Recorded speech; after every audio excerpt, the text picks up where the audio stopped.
Ekrana gidiyoruz.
Bismillahirrahmanirrahim.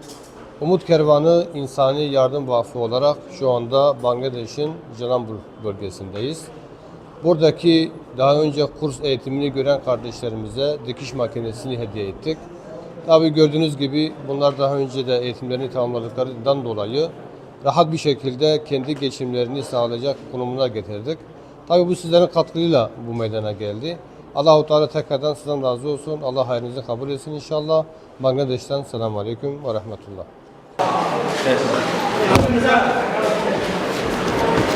Hey.